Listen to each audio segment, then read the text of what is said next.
Hey there, Nicole here. So fun news, after I filmed my unboxing and first impressions video of my Wonderland 222 package, it was like the A5 all-in-one versus the A5 core. I finally received my, not finally, it came super fast to be honest, my B6. So this is the one that I actually ordered, and I explained this all in the last video, but I received the A5 all-in-one by mistake. So I just let them know that, and so what they did was immediately send the B6 all-in-one that I ordered, and gave me a little return label. So it was just really awesome timing. So I figured, you know, I have this now, so I'm gonna put this back in the box and package it up and send it on its way to the post office. But before I go, I wanted to at least show, now that I have both sizes, the A5 all-in-one versus the B6 all-in-one. So for those again who are unfamiliar, the all-in-one means that the planner has a typical spreads in the beginning, the weekly schedule, and the all-in-one means you get enough pages for the whole year, right? So the core only has like a certain set of notes pages, and that's why these guys are so thick. So I'm gonna handle with care, because I know they're gonna sell or resell B grade for their products here too, so this could potentially be that. All right, I'm gonna take the B6 out of the cover. I think this is the one I plan to use as an old cover that I have from Superior Labor, and you can see it fits really well. There's also room to grow, which is great. So I'm gonna take that out. All right, here you go. So you have the A5 and the B6 right next to each other. I'll show you all angles so you can see. I love a chunky book. It feels so good in hand. And then again on the back, it will tell you the type that you got. So here's the A5 all-in-one stacked. So I got the stacked versus the unstacked. And here's the B6. So here is the size difference. A lot of people say that the B6 is just right, because sometimes the A6 is so cute, but, and I considered it too, but it's so cute but a little too small. I don't write that small. And then sometimes the A5 is too big, and for those who need like everything in one book but they also need the portability, that's where the B6 comes into play. That's what I've seen online when people talk about like what sizes work for them. But anyway, I just wanted to show a quick comparison of the pages. Again, I will handle with care because this is going back. But let me see, I've never done this before. Key and index, not exciting. You have your 4 years at a glance, so everything's just smaller. The portions where I like to compare, because I was doing this online, Wonderland 222 has nice high quality images, so I can actually see the difference between what you get or what you don't get between the sizes. Like, what do you lose by going smaller? This page is like one of them, right? You can tell, or the year at a glance, the boxes are smaller, but then for the A5 you can see how much extra room you have for the grid spacing at the bottom. And if you don't really need it, then this is good, because then you're not really like, what do I do with all this space? You have just enough to make any like quick notes for areas where you can't fit certain things in these boxes. So there's that. After that, you go into the quarterly So the big difference here is that the calendars for the months will bleed over to the second page. So you have the weekend on the right versus the A5, everything is able to fit on the left side. And then you have a generous page of notes. So that's the big call out there.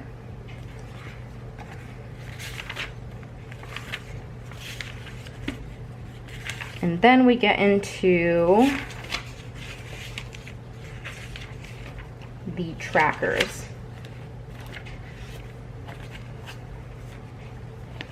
So you have, for the start of the year, the notes page here, and then all your trackers here. So again, a larger space at the bottom.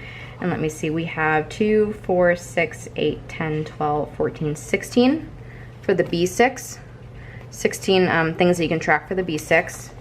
And then you have 2, 4, 6, 8, 10, 12, 14, 16, 18. So you have 2 more lines for your trackers here.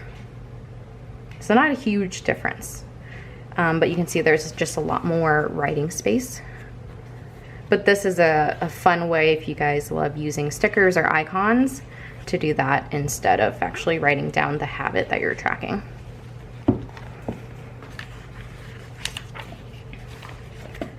Awesome. And then we get into the part that's unique about Wonderland is the, actually I'm going to go into a different month so we can see what the typical spread is. So for the A5, you have the December review versus the January overview. And so that means like the prior month versus the upcoming month. Let me do the same for this one. Okay. And then you have the B6 version. So of course the boxes are just a little bit smaller. Again, I won't count the boxes for all of them. I just wanted to let you see it at a glance. But if you want to count the boxes to figure out like what stickers you're going to use or what size makes the most sense, the photos online are high quality, so you can easily get what you need there as well.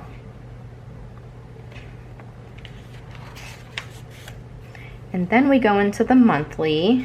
It gives you the previous year and the previous month and the following month calendar at a glance here. And then you have your monthly breakdown. Again, you just get slightly less boxes for the month.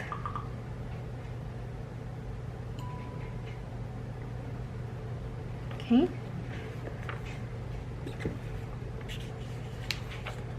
And then we get into the weeks.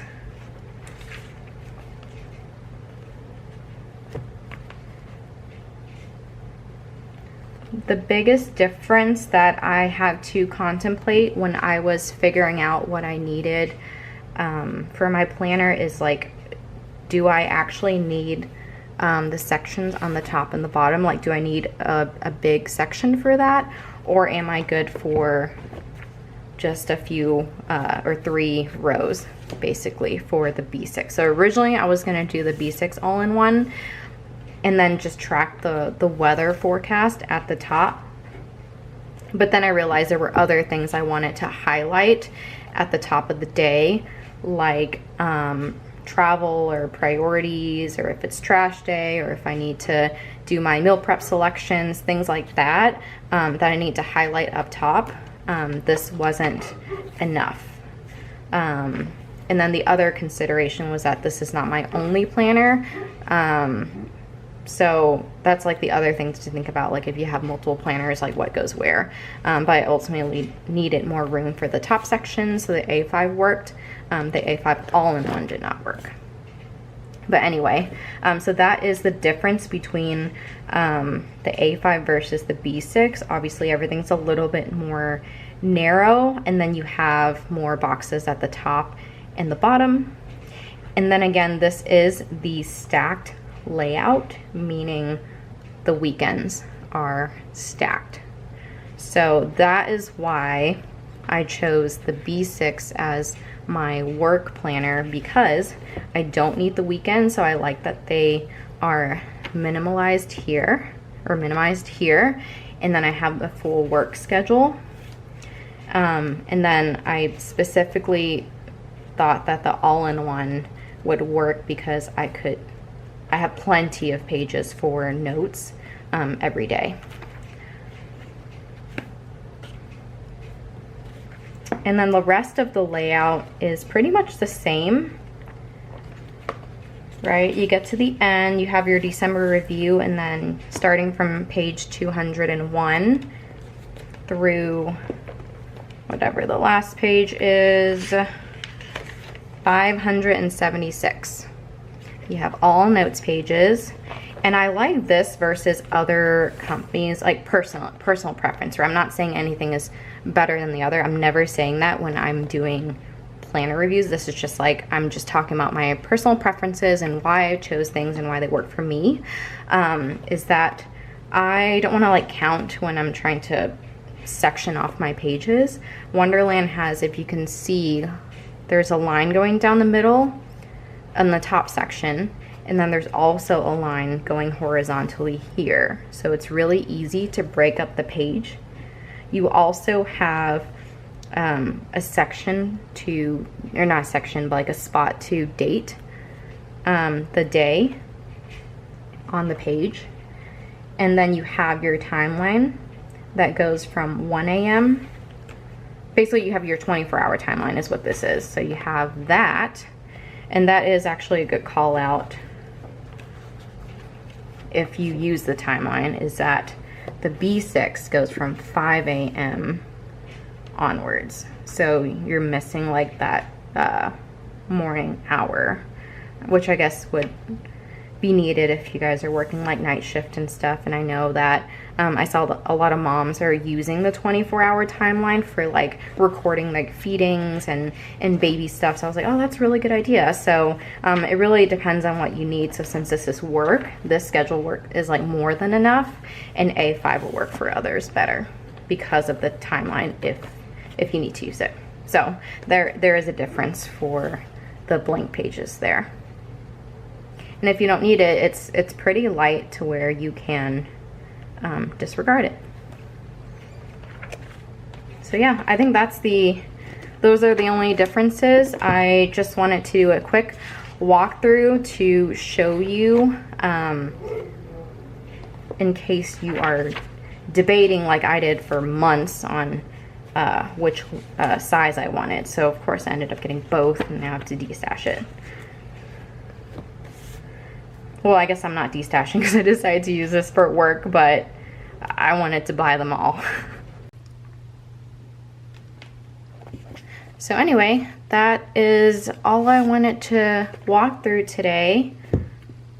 Let me know ultimately what size is your magic size and why. Or are you using both and why? I want to know all the things. Thanks for watching. Bye.